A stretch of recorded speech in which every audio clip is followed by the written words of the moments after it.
The Argentinian government's plan to erase legal recognition of femicide represents a significant blow to women's rights and constitutes the latest attack on gender equality under President Javier Milei's administration. This decision marks a dramatic reversal of progress made in recent years, particularly concerning the recognition and prosecution of gender-based violence. Femicide, defined as the murder of a woman by a man in the context of gender violence, was formally incorporated into Argentina's penal code in 2012 as an aggravating factor in homicide cases, carrying a potential life sentence. The move to remove this crucial legal distinction is deeply troubling and directly contradicts international efforts to address gender-based violence. President Milei's public denouncement of the concept of femicide at the World Economic Forum in Davos further underscores his administration's dismissive attitude towards this critical issue. His assertion that equality before the law already exists in the West, everything else is just seeking privileges, reveals a fundamental misunderstanding of the systemic nature of gender-based violence and the need for specific legal frameworks to address it.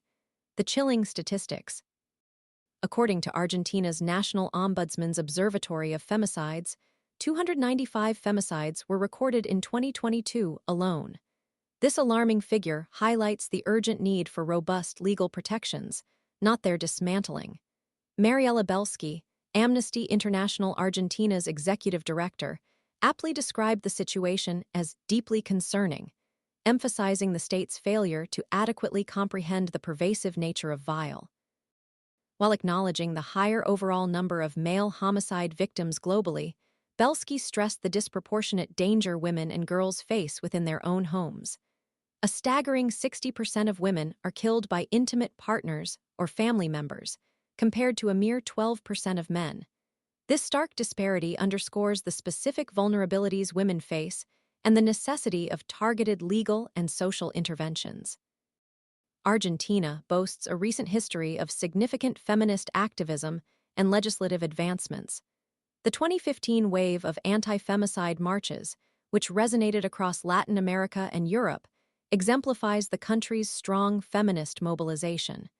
The Green Wave movement played a crucial role in securing safe abortion rights in 2020, a testament to the persistent efforts of women's rights advocates. Furthermore, Argentina's adoption of a parliamentary quota system for women in 1991, a pioneering move in Latin America, demonstrates a past commitment to gender equality. However, this progress has been met with a significant backlash, a sentiment cleverly exploited by Milei during his campaign. His provocative statement, "I won't apologize for having a penis," encapsulates the aggressive rejection of feminist perspectives that characterizes his. Since assuming power, Milei's administration has systematically dismantled crucial mechanisms for protecting women. The elimination of the Ministry of Women and the dissolution of the Undersecretariat for Protection Against Gender Violence represent a direct assault on institutional support for victims. Further exacerbating the situation, the government has slashed programs designed to aid victims of gender violence. His attack on the bloody and murderous abortion agenda at Davos reveals a broader ideological rejection of reproductive rights and women's bodily autonomy. Argentina's solitary vote against a UN General Assembly resolution aimed at preventing and eliminating all forms of violence against women and girls in November further underscores its isolation on the international stage. Milei's government's cultural battle against wokeism extends beyond the ish. The administration is actively working to repeal legislation promoting gender equality, including labor quotas for sexual minorities, gender parity in electoral lists, and the recognition of non-binary identities. The planned repeal of Micaela's law, which mandates gender sensitivity training for public employees, is particularly egregious. Nestor Garcia, the father of Micaela Garcia, whose death prompted the creation of the law, poignantly stated, "The Micaela law was created because Micaela's femicide, like so many others, could have been avoided if the people involved in the days, months, and years before had made decisions with a gender perspective." He rightly views the government's actions as a dangerous and unconstitutional undermining of gender equality initiatives. Milei's actions are particularly concerning given the parallel actions of Donald Trump, whom Milei considers his favorite president.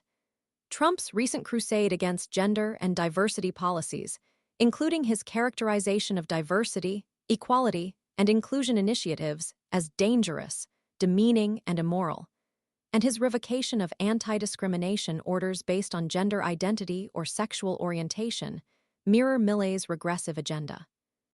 This disturbing alignment between two high-profile leaders signals a dangerous global trend towards the erosion of women's rights and the rollback of hard-won progress in gender equality. The consequences of this dismantling of legal protections and institutional support for victims of gender-based violence are likely to be devastating, potentially leading to a significant increase in femicide and other forms of violence against women in Argentina.